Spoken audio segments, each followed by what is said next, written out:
Selamat siang teman-teman. Siang. Ya, kami mohon izinnya lagi untuk berbagi terkait disiplin positif, karena disiplin positif ini turunannya banyak. Jadi semoga teman-teman juga tidak bosan-bosan untuk belajar. Sip. Karena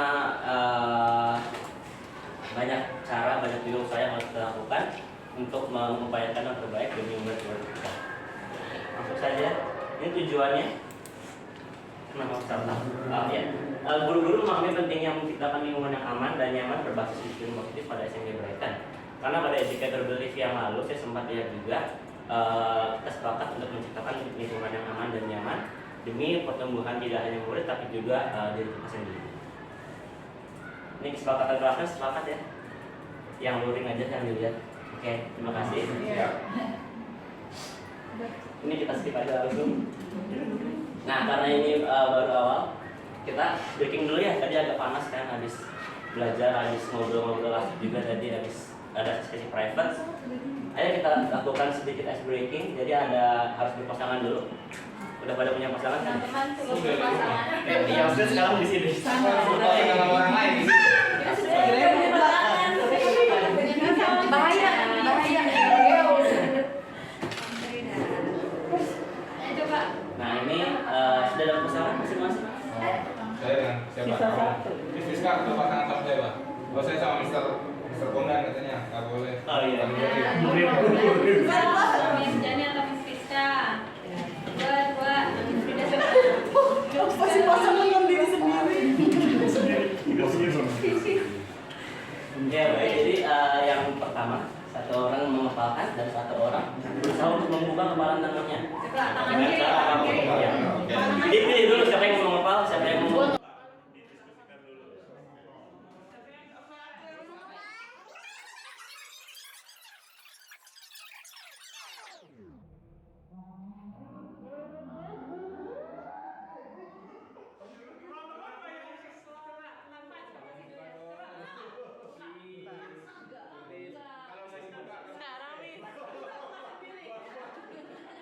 Sekarang coba teman-teman saya lagi bayangkan dulu kalau di dalam kepala teman-teman ada sesuatu yang sangat beragam. Sekarang bayangkan kalau di dalam kepala teman-teman itu ada sesuatu yang sangat beragam.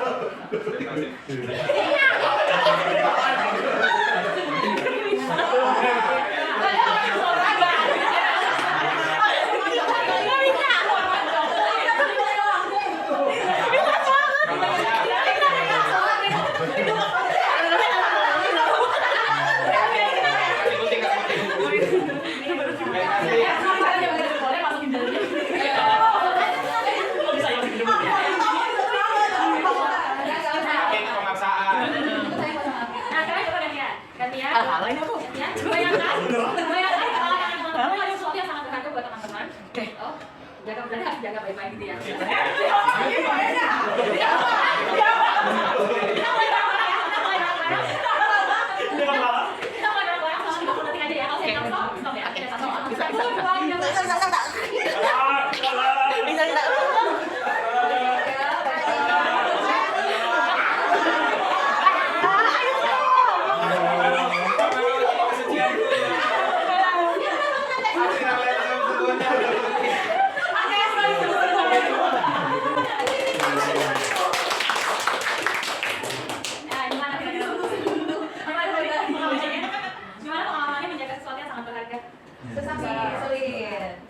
Susah ya, menjadi sesuatu yang sangat berharga ya. Dan kita sudah berusaha ternyata bisa ditembus sama orang ya. Dengan cara apapun orang bisa menembus ya kalau mau. Ya, betul. Terus usaha kita, apa usaha kita tadi? Apa usaha kita dalam bertahan? Bertahan dan sekuat tenaga, Miss. Berdoa. Iya. Teriak minta tolong.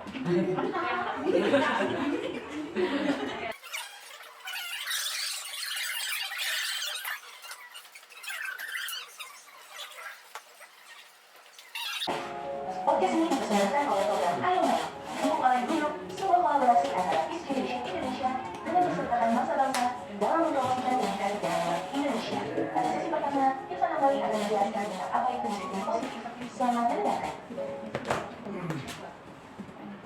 Saya melihat tiga orang anak sekolah masih lupa dengan seragamnya. Naik motor kucing yang bertiga tanpa helm. Alasannya, tidak ada polisi, tidak ada yang mengawasi. Itulah salah satu fenomena dalam suatu pendidikan kita, di mana kita disiplin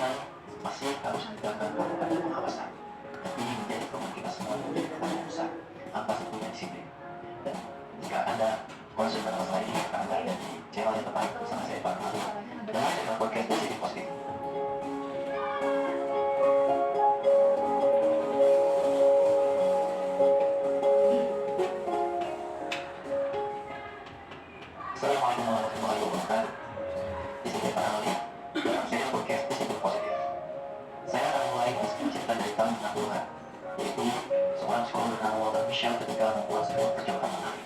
Profesor dari Stanford University memerintahkan Etienne untuk melakukan kelas kimia dan menguji sebuah yang marshmallow dan memakai di dalam 50 langsung. Jika berhasil, maka akan diberi 12 marshmallow. Apakah mereka berhasil? Ternyata mereka harus konsentrasi. Cuma seperti yang biasa. Bertanda dalam menit pertama, dan caranya terakhir, tetapi ada yang lebih baik. 30 tahun kemudian, pada tahun 90-an, anak-anak yang sangat pintar dan mereka ada koleksi dan ada kemampuan ahli saat Facebook dulu dengan kesuksesan akhirnya masa dewasa. Walaupun mereka melakukan marshmallow ternyata menjadi kehidupan yang baik, sementara gagal, mereka cenderung tidak tergoda oleh kegaduhan kehidupan, bukan narkoba sebebas kriminal, sehingga mereka kehidupan yang lebih macam benar-benar hati. Dari penelitian para ahli melakukan sebuah kesimpulan sederhana. Kemampuan atau education adalah sebuah kunci kesuksesan tergantung. Jadi cerita yang saya sampaikan kepada kalian. Oke, kira-kira dari cerita tersebut teman-teman, apa yang ada kepikiran sesuatu nggak? Teman-teman kepikiran sesuatu nggak? Tadi kan kita sebelum sesi ini kita ada bahas-bahas masalah gitu ya. Dan kenapa sih anak-anak kayak gini gitu ya? Ada pengetahuan atau pengalaman baru apa nggak? Atau mungkin teman-teman terbesit atau oh iya hal pemahaman baru ya? Oh iya terus iya. Kenapa? Bisa sharing? Setelah dengar cerita tadi, mungkin pernah melihat kalau teman-teman follow Instagramnya Kylie Jenner juga pernah ngelakuin ini sama anaknya yang pertama yang perempuan itu, siapa Stormi namanya ya. Dia pernah naruh satu bowl kacang atau coklat gitu, terus dia minta Stormi untuk wait. Padahal Stormi waktu itu umur masih 1,5 tahun gitu kan. Wait ya, dia tunggu sampai nanti mami balik. Terus maminya ngumpet gitu, dia taruh video, maminya ngumpet sebentar. Terus si Storminya tuh di video tuh kayak pegang-pegang gitu ya. Ngambil tapi nggak lagi ngambil, balikin lagi gitu sampai maminya balik 2 menit, sekitaran 2 menit. Terus oh ya itu job kan wait gitu. Hal ini, penelitian ini, praktikal ini banyak ditiru sama akhirnya sama parenting dari mama-mama sekarang gitu. Banyak yang anaknya tunggu ya sampai mama balik ya, ada yang anak makan, akhirnya ada yang juga nunggu, ada yang cuma diacak-acak gitu yang pegang. Nah teman-teman dari cerita tadi, dari video tadi, podcast tadi, ada apa? Teman-teman terbesit pikiran sesuatu kah? Pemahaman apa? Kan? Oh iya, ada pemahaman yang berbeda nih dari yang dulu saya pahami sama yang sekarang ini. Adakah? Harus yang udah punya anak loh. Di anak-anak loh, tapi kan udah punya anak di sini di 26 ya. Konsep nilai gratification ini sudah diadopsi oleh banyak pembelajar dari orang-orang juga. Jadi memang awalnya dikenal di dunia parenting, tapi sekarang sudah banyak diadopsi juga dan diadopsi oleh para pengguna juga. Mirip sama anak yang dikawin juga. Waktu itu dia pernah kasih kamera, anaknya dikasih juga makanan, tapi bentuknya tuh di toples. Terus dikawinnya tunggu ibu ya, gitu. Dikawin itu dititip dari jauh nih, anaknya makan atau enggak, tapi anaknya makan, gitu. Tapi terus dia appreciate sama si kawinnya, kan anak itu udah balik nengok, tuh di kamera kayak tuh anaknya nyari ibunya kok nggak ada, bang ambil nggak ya, gitu. Tapi dia akhirnya makan sampai satu, gitu. Tetap dia appreciate sama si kawinnya, gitu. Kalau teman gimana? Mulai sendiri gimana? Kalau iya sebenarnya kita anak segini mungkin pun paham kok kalau kita hal seperti ya instruksi yang kita kasih mereka paham kok. Nah masalah paham atau nggak untuk lakukan kan dari anak sendiri ya. Kalau dari si kami itu kan anaknya itu juga umur 2 tahun ya mis, tapi itu anak tahu kok, ngerti kok dikasih instruksi gitu.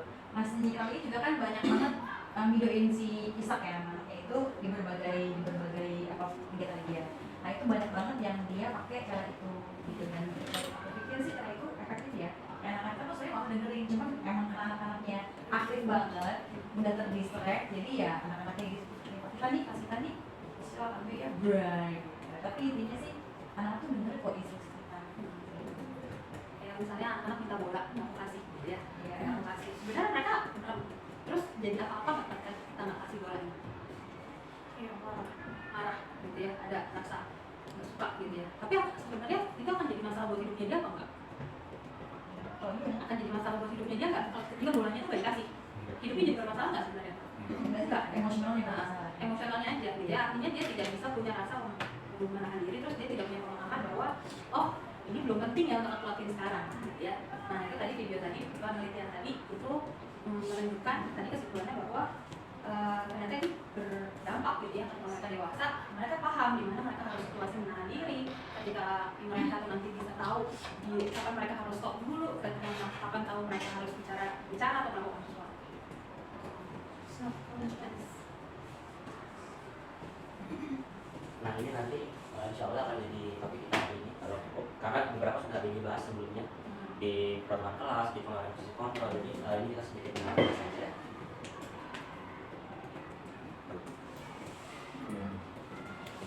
Tapi kita sudah lewat ya teman-teman ya.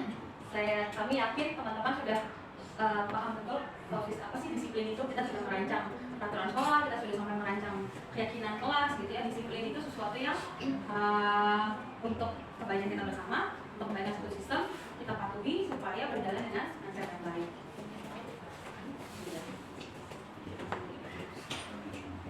Kemudian terkait dengan disiplin tadi, sebenarnya makna disiplin kan lain banget. Artinya in term of kita mematuhi sanksi tadi, kita sudah mengenalkan apa yang namanya error control.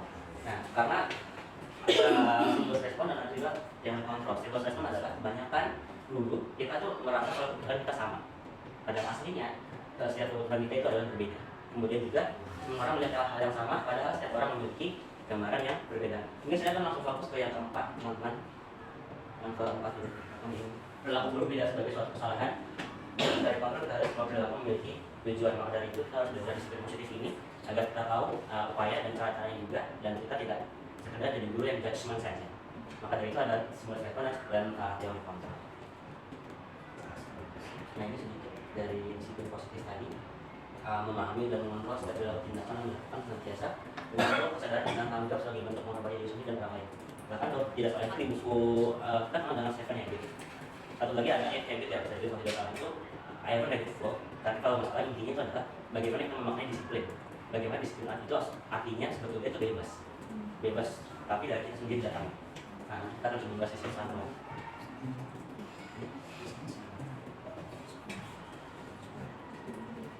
Nah, teman-teman tadi kan tadi kan sudah membahas ya makna atau definisi dari disiplin positif. Disiplin positif bukan cuma disiplin positif bukan hanya fokus pada aturan, tapi bagaimana anak-anak itu bisa sadar dengan kesadarannya sendiri melakukan kedisiplinan tersebut, dengan kesadarannya sendiri melakukan tanggung jawabnya. Ya tadi ada 8 habits itu juga sejalan ya dengan pemikiran kita Dewantara, definisi dari merdeka. Sekarang kita pada kurikulum merdeka. Kadang-kadang kita bertanya apa sih maknanya merdeka? Bebas. Bukan cuma bebas kan, memang merdeka itu bebas gitu ya. Tapi apa sih maksudnya kurikulum yang merdeka? Apa sih maksudnya belajar yang merdeka? Gitu. Merdeka bukan bebas bebas-bebasnya, tapi merdeka di mana mereka itu bisa memerintah dirinya sendiri. Anak-anak itu bisa memerintah dirinya sendiri. Mereka tahu apa yang harus mereka lakukan, mereka tahu apa yang harus mereka jalankan, mereka tahu bisa aku melakukan ini, aku melakukan itu untuk apa tujuannya. Mereka tahu tujuan. Ketika mereka memerintah, ketika kita memerintahkan sesuatu kepada orang lain kan kita tahu ya mereka harus melakukan apa gitu kan. Kalau tujuannya anak-anak itu juga kita tuntut supaya mereka itu tahu tujuannya dari apa yang mereka lakukan. Nah, disiplin positif dengan pelaksanaan pembelajaran kita mau menanamkan supaya anak-anak kita tuh belajar dengan kesadaran penuh bahwa mereka tuh tahu mereka tuh belajar buat apa sih, tujuan mereka belajar itu apa sih. Jadi bukan cuma ikutin pelajaran, duduk di kelas, ngerjain soal, dengerin gitu. Tapi apa sih nantinya tujuan yang mereka dapatkan? Karena kan di setiap modul ajar selalu minimal harus ada tujuan pembelajaran.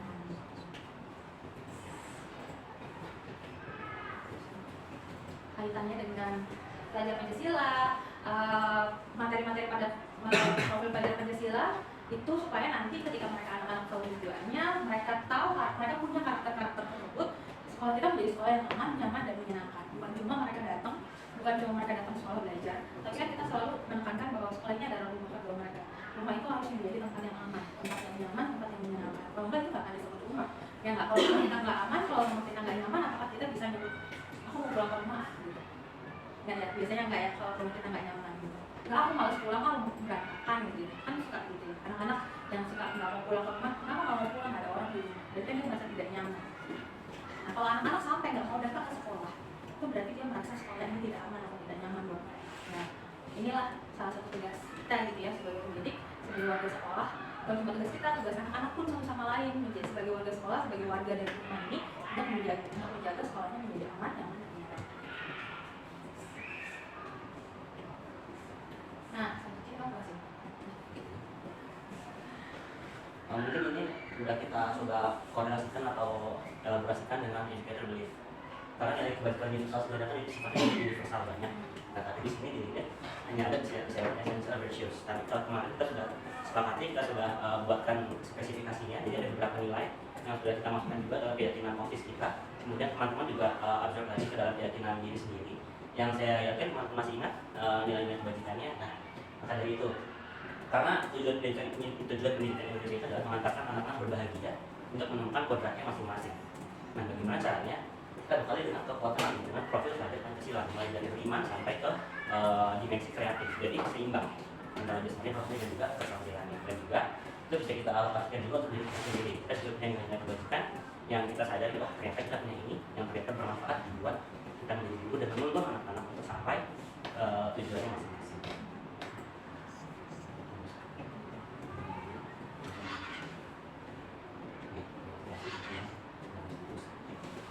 Untuk menuntun sampai ke tujuan, untuk menuntun kita sampai ke tujuan kita, mau tujuan kita sampai kita punya disiplin positif, ada motivasi yang tadi ya, kan kesadaran diri. Gimana sih membangun kesadaran diri? Kadang-kadang kan kita butuh motivasi kan. Nah, motivasi, 3 motivasi ini, pertama untuk menghindari ketidaknyamanan atau hukuman, mendapatkan kebenaran atau penghargaan, atau bisa jadi punya motivasi melakukan sesuatu itu untuk menjadi orang yang mereka inginkan dan menghargai diri sendiri dengan nilai-nilai yang mereka punya. Nah, kalau teman-teman ditanya dari ketiga ini, kira-kira teman-teman ada di posisi mana? Sekarang ada di sini, duduk di sini, mengikuti sesi ini, itu punya motivasinya apa? Nomor 1, nomor 2, atau nomor 3?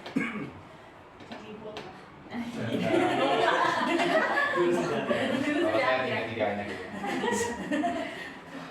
Karena kalau nomor 2 kita nggak menyiapkan apa-apa lagi. Gitu. Ini goal ya, mudah-mudahan ya. Nah, ketika kita sudah punya motivasi yang ketiga, itu adalah motivasi yang berdasarkan disiplin positif. Gitu. Motivasinya intrinsik dari dalam diri sendiri. Gitu. Dan nantinya akan memiliki dampak panjang dari pengaruh karena tidak dipengaruhi oleh motivasi dari luar. Kan nomor 1 itu ketidaknyamanan atau hukuman, itu kan sosial ya. Ketidaknyamanan dengan teman-teman, itu nggak ikut ya, itu kemana aja gitu kan, nanti jadinya dikucilkan secara sosial. Atau hukuman dari peraturan ya, dulu nggak masuk kerja gitu kan, dapat SP dan segan atau dapat potongan gaji gitu kan, terus mendapatkan imbalan atau penghargaan gitu. Oh iya, jadi bener ada gitu kan. Itu kan semuanya motivasinya eksternal. Nah, kalau sekarang kita lihat murid-murid kita, menurut teman-teman, murid-murid kita bagaimana? Dari ketiga motivasi tadi, manakah yang paling banyak mendasari perilaku murid-murid kita di sekolah saat ini?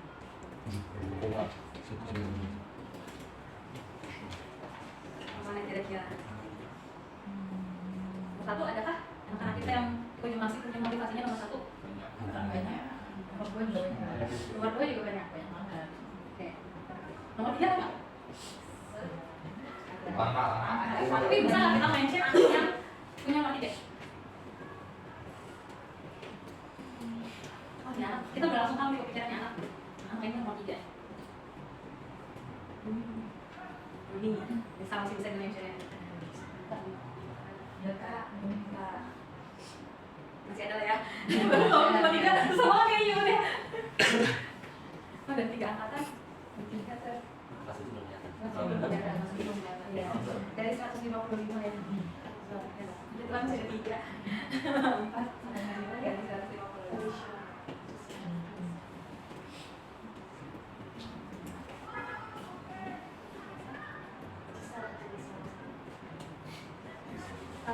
Teman-teman tadi kalau masih banyak yang hukuman nomor 1 ya. Nah, hukuman itu konsepnya, hukuman itu mendapatkan sesuatu yang negatif gitu ya. Ada yang jadi korban dari suatu ketidakadilan gitu ya, dari suatu kekecewaan. Ada anak yang merasa tersakiti. Ada sistem yang artinya sistemnya tidak berjalan gitu ya. Sistem peraturan sekolah kita nggak berjalan nih karena ada yang tersakiti, ada yang mendapatkan ketidakadilan. Kemudian harus ada satu yang hukuman gitu ya. Kemudian kita selalu mengatakan bahwa ini peraturan begini, kembali lagi peraturan begini gitu ya. Kita selalu konsepnya pikirnya peraturan gitu. Nah, jadinya kita memaksa kayak gitu, kita memaksa untuk mengikuti itu peraturan. Nah, sementara ketika kita mau menumbuhkan motivasi yang ketiga, kita melihat yang sebelah kanan. Ada konsekuensi, ada restitusi. Yang kemarin kita sempat bahas dari kategori ya, bahwa gimana caranya menumbuhkan anak-anak. Itu sudah dimulai sama Miss Siska dan Miss Jun dari tahun lalu. Kita mengubah nama retention sebenarnya ya. Retention sudah kita ubah namanya menjadi sasaran dan konsekuensi. Itu ada kata konsekuensi di situ. sudah tidak lagi detention, karena detention itu literal meaningnya adalah mengucilkan anak itu. Detention itu mengucilkan anak dan menambahkan waktunya dia untuk stay in the itu sudah kita delete sebenarnya, gitu ya. Jadi harapannya sudah nggak ada lagi nih kata-kata detention keluar. Detention itu pure hukuman. Anaknya dikucilkan dari kelas, anaknya dikucilkan dari teman-temannya, disuruh nunggu, disuruh duduk nanti sesuatu. Tapi sementara kita sekarang sudah mulai beranjak bergerak pakai kata konsekuensi. Konsekuensi itu dimana dia sudah tahu apa yang dia lakukan, atau mungkin dia tahu kesalahannya, dia tahu apa yang harus dia lakukan sebagai tanggung jawab. Nah, kita mau bergerak lebih baik lagi kan ya teman-teman. Ketika kita mau bergerak lebih baik lagi, kita akan melakukan restitusi. Restitusi itu dimana murid tidak hanya tahu apa salahnya, tapi dia mendapatkan kekuatan untuk memperbaiki kesalahan. Kemarin, Miss Siska sudah sempat membuka sesi dengan memberikan kita pengetahuan tentang 5 posisi kontrol. Ya, bagaimana kita sebagai pemantau, bagaimana kita sebagai penghukum, bagaimana kita sebagai manajer, ya, itu mau lihat video ini.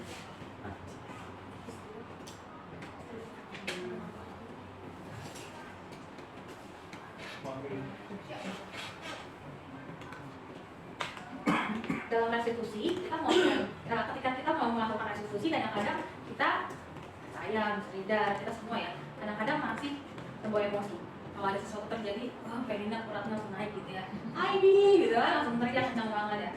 Gitu. Jadi kayak tadi tuh, begitu ID ngeluh sakit langsung, aku langsung naik duluan kan, tadi kamu begini, tapi terus aku langsung sadar, oh Felina ternyata sakit, tanya apa sakitnya, gitu ya. Nah, hal seperti itu yang mau kita ciptakan, kondisi ini yang mau kita ciptakan untuk tenang, ya kita hadapi dengan tenang, gitu ya. Jadi kita bicara dengan tenang, gitu. Terus apa yang bisa kita lakukan, apa yang anak ini bisa lakukan. Nah, mungkin bagi slide sebelumnya. Nah, bagaimana reaksi? Nah, kalau reaksi, gitu ya, kita refleksi ya, reaksi tadi barusan saya refleksi, ada suara saya tinggi, kita lebih masuk, gitu ya. Kalau teman-teman ingat kalimat ini baik-baik. Bagaimana seharusnya kita bereaksi ketika anak-anak kita melakukan kesalahan. Mengurangi teriakan-teriakan di koridor, ya, mengurangi hentakan-hentakan, gitu ya. Itu adalah satu hal baik yang bisa kita mulai ketika kita mau melakukan restitusi.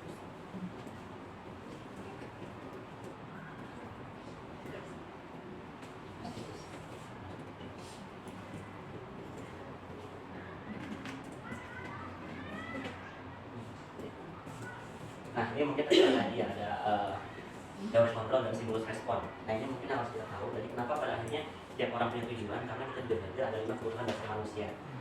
Yang pertama penguasaan, kemudian kasih sayang dan rasa diterima, kebebasan, kesenangan dan bertahan hidup. Mungkin dari sekian banyak kasus yang terjadi di sekolah, kenapa pada akhirnya kemarin kita diskusikan di peraturan, kalau kita juga harus membangun kesadaran anak-anak, karena mungkin alasan mereka adalah sesuatu dari ini. Ada kebutuhan yang mungkin mereka mau kejar. Dan itu saat kita berikan, mungkin ada apa sih perkara kita silakan, mungkin ngejar apa sih?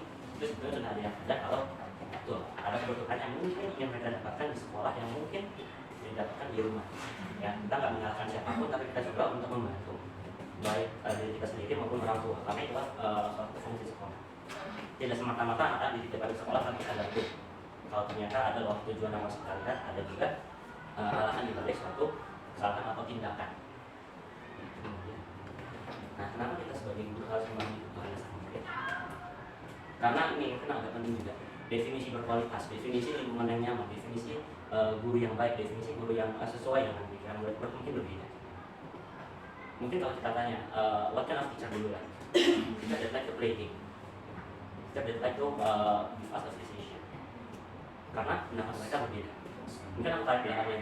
Aku pernah nunjukin video yang what makes a good teacher great. Jawaban anak-anak juga beda. Jadi kita harus paham kalau dunia berkualitas yang didefinisikan anak-anak itu mungkin berbeda. Ya, baik dari nilai orang-orangnya, kemudian nilai-nilainya, karakter, pencapaian, dan seterusnya. Karena kita harus yakin bahwa anak dan pemikiran anak-anak akan pendidikan atau kehidupan yang baik itu berbeda-beda. Ya, mungkin anak-anak sekarang lebih cenderung mau jadi influencer. Mungkin kalau generasi sebelumnya menilai pasti influencer. Padahal kalau anak-anak sekarang kita ajak ngobrol dan diskusi, mereka akan open. Influencer kita lebih menguntungkan hasilnya. Ya, jadi definisi dunia berkualitas menurut anak-anak itu berbeda. Ini adalah contohnya. Anak A mengasumsikan orang tuanya kualitaskan saja. Kualitas ketika ada orang tua, ya, kelas, ada sepatu yang diberikan oleh ayahnya, kemudian seorang guru biologi, sementara dia ambil yang berkualitas menurut dia, kelas, ya, dari orang tua gitu. Oke.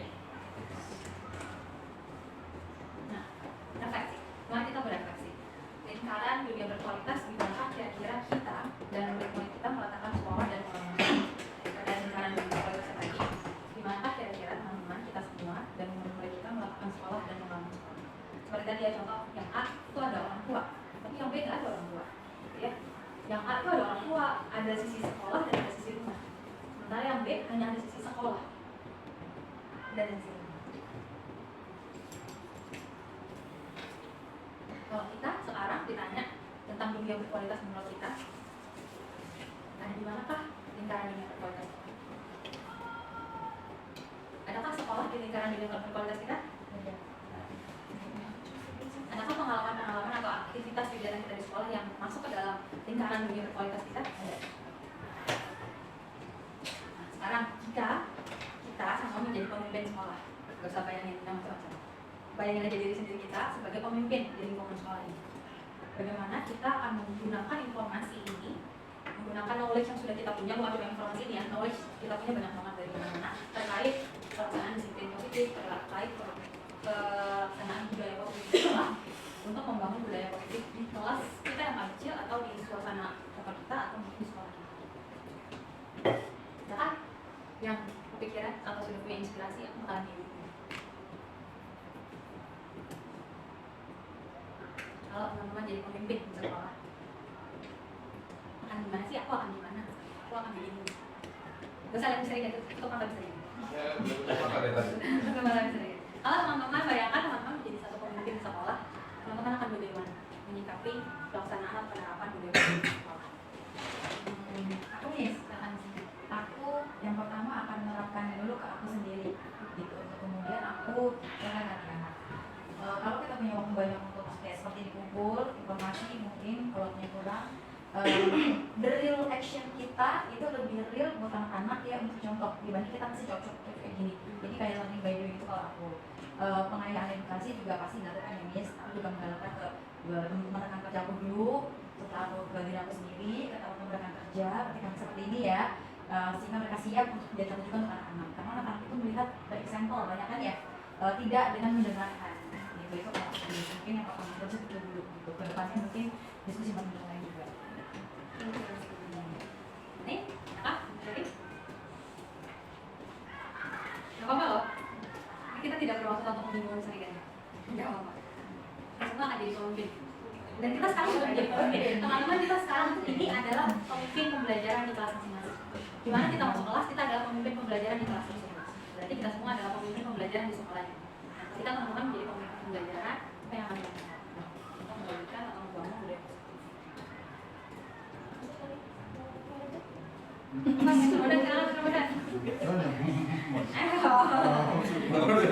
Ya, misalnya silakan kalau Mr. Bondan masuk kelas, Mr. Bondan kan menjadi pemimpin pembelajaran di kelas tersebut. Apa yang Mr. Bondan akan lakukan? Atau apa yang Mr. Bondan sudah lakukan untuk membangun budaya positif di kelas? Bisa sharing ke teman-teman. Ya, pertama doa, istirahat. Masya Allah. Bener-bener. Tapi betul, saya kadang-kadang sering lupa untuk memulai kelas nomor 2. Bisa berapa kali? Saya coba apa? Review lagi pelajaran yang udah tahu ya. Terus kemudian juga apa namanya? Ngecek ya siapa yang masuk. Oh ya. Masuk. Saya juga apa? Ingatkan ya. Misalnya apa namanya? Kalau bicara ya apa namanya? Jangan ada diskusi ya. Karena itu juga mencerminkan sikap Pancasilais. Masya Allah. Itu juga ketika berdoa terus ada yang apa? Salah lari dan sebagainya. Terus kemudian review, setelah itu baru kita misalnya menerangkan bahwa saat ini topik pembelajaran ini diharapkan kalian semua bisa mengerti, memahami, dan menggunakan solusinya. Terus baru masuk ke penjelasan. Terus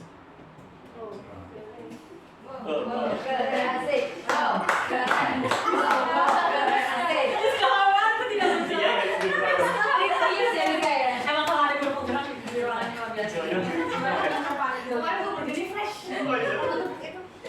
Oke. Ya, thank you Mr. Bondan dan Didi sudah berbagi. Mudah-mudahan yang lain juga di dalam hati. Oh ya, di kelas nanti kita ambil. Ya, thank you. Ini belum ada dasar nih.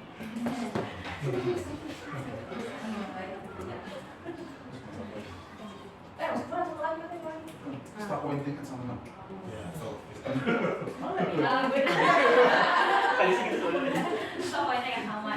Nah, tadi pointing ya, ngomongin soal pointing. Nah, kita pointing at what values actually. Kenapa tadi perlu ya? Tadi Mr. Bondan bilang kalau karena itu tidak mencerminkan sikap pasal Pancasilais, karena itu yang dituju, itu adalah nilai yang dituju sama Mr. Bondan. Sikap atau karakter profil pelajar Pancasila apa aja? Dari Pancasila, dari belajar Pancasila dari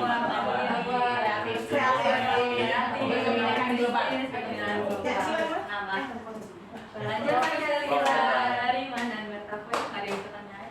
Nggak tahu.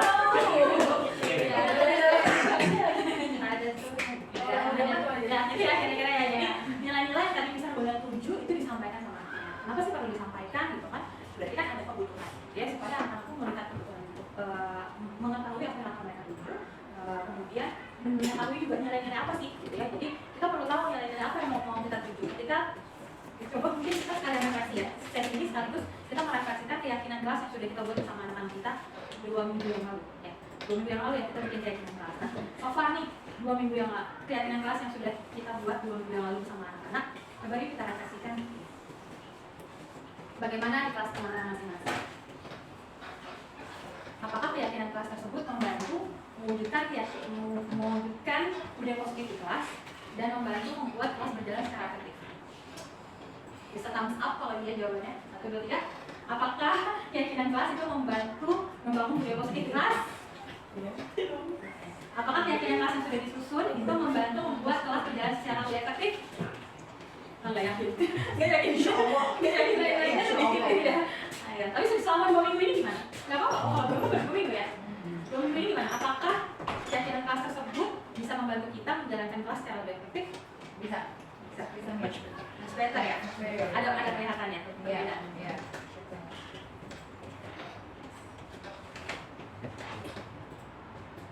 Ini sudah kita lewati ya proses ini yang menyusun keyakinan kelas, keyakinan sekolah, keyakinan kantor, sudah kita pada proses kontrol sudah dibantu sama Bu Siska minggu lalu. Ya, kita refresh mana aja.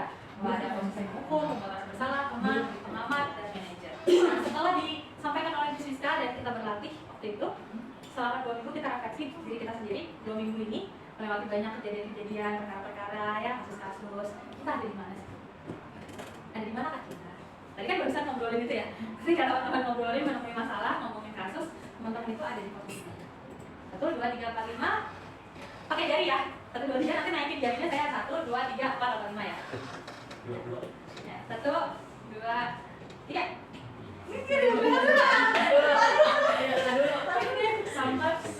Sometimes nanti ya,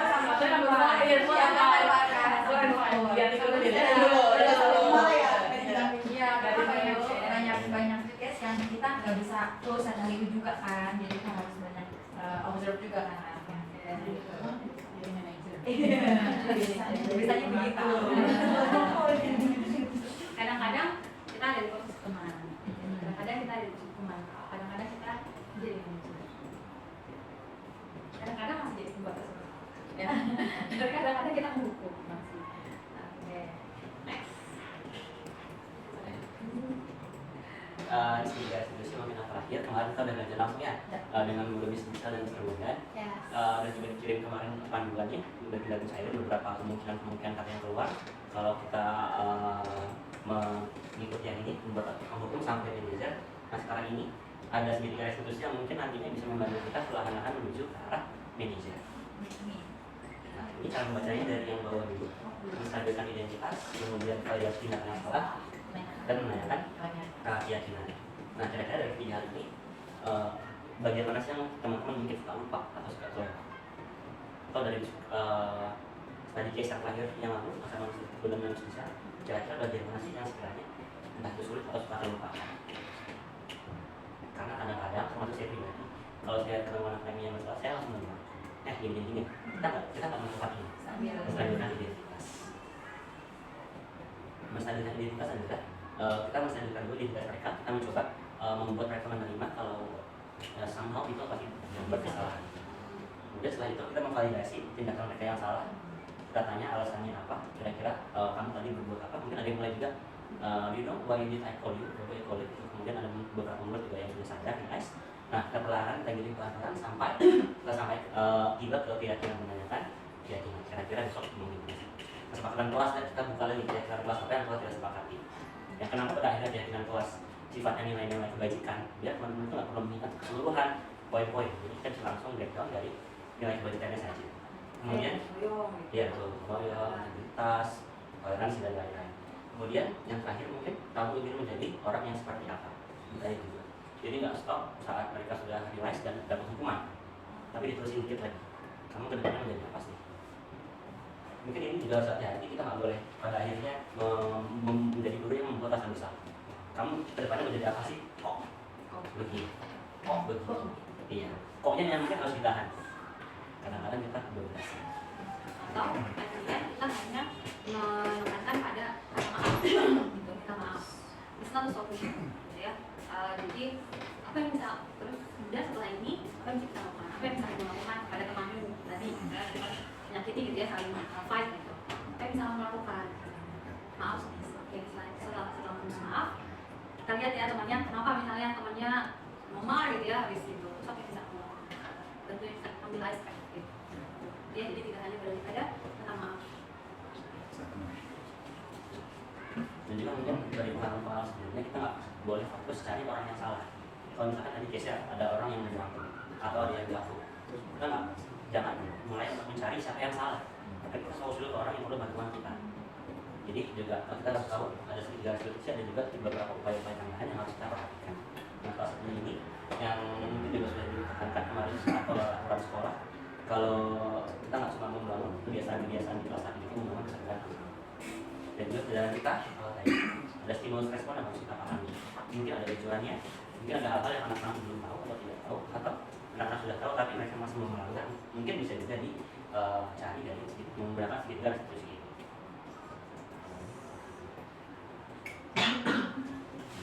Ada masukan? Ada pertanyaan atau masukan dari teman-teman? Kalau saya ingat yang lalu itu pas Miss 5 ya terakhir, itu Miss Sistem mengenai menghadirkan identitas. Jadi kalau kita menggunakan ada yang telat nih, oh aku juga pernah telat kok, oh dia juga pernah telat kok, artinya kita juga harus hati-hati dalam menerapkan ketiga seperti ini agar nggak ini kan masalah identitas bukan berarti mengeneralisir kesalahan atau memaklumi ya, bisa juga pernah telat, Miss juga pernah telat kok, setelah beberapa kali juga kok nggak begitu. Tapi ada cara yang harus kita perhatikan. Misalkan kalau memang teman-teman kurang yakin dengan cara mencari identitas berdasarkan pengalaman teman-teman sekalian, bisa menggunakan kata-kata umum. Setiap orang pasti pernah melakukan kesalahan, atau kamu bukan satu-satunya yang pernah melakukan ini. Ini kita harus berhati-hati.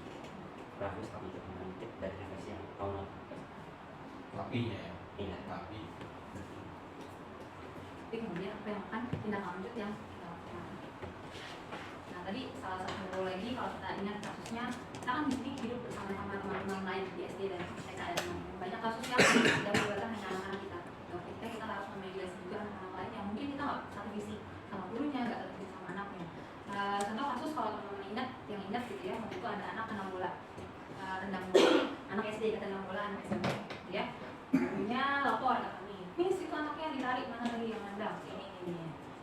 Apa yang harus kita lakukan? Pertama, yang kita lakukan adalah nyari anak SD-nya, bukan nyari anak kita. Cari anak SD-nya, lihat kondisi anak SD-nya, kita obati. Ada anak-anak SMP di situ, ayo tolong Miss ambilin aspek. Kita obatin duluan. Baru kita tanya, anak kita udah tenang. Tadi gimana? Oh kakak ini. Kita cari ya kakaknya, ngobrol sama kakaknya. Kakaknya datang. Nah, ketika kakaknya datang, kita juga tanya, bagaimana, ya? Apa sebenarnya yang tadi sedang terjadi? Itu keyakinan kelas ini bisa kita jalankan. Tapi tadi yang kita tekankan adalah kita fokus sama yang bukan sama yang salah dulu gitu ya, apalagi kalau kejadiannya adalah melibatkan seseorang tersakiti gitu ya, dan tersakitin dulu kita urus. Karena memang pada saat itu ini nggak menyalahkan ya teman-teman, cuma hati saja. Tapi itu mohon maaf guru-guru di bawah itu fokusnya hanya siapa yang salah ketimbang menolongi anak ini. Jadi kalau bukan aku belum bisa tindakan apa-apa, mereka pada anak SMP. Jadi kita belum dulu dan beberapa sharing yang mungkin beberapa guru yang juga ngobrol sama anak kita juga. Jadi kalau memang nanti ada kasus yang mungkin cukup besar, iya, mohon maaf ya. Mungkin harus teman-teman ada tarik nafas dulu, jangan panik. Jangan panik, tarik nafas dulu. Kalau memang di situ ada orang-orang yang mungkin bisa minta teman-teman minta tolong, minta bantuan, boleh nggak? Karena iya kita kan sekolah, kita harus tanggung jawab juga. Nah, mudah-mudahan ini nanti kita bisa jalankan ya di sekolah kita pada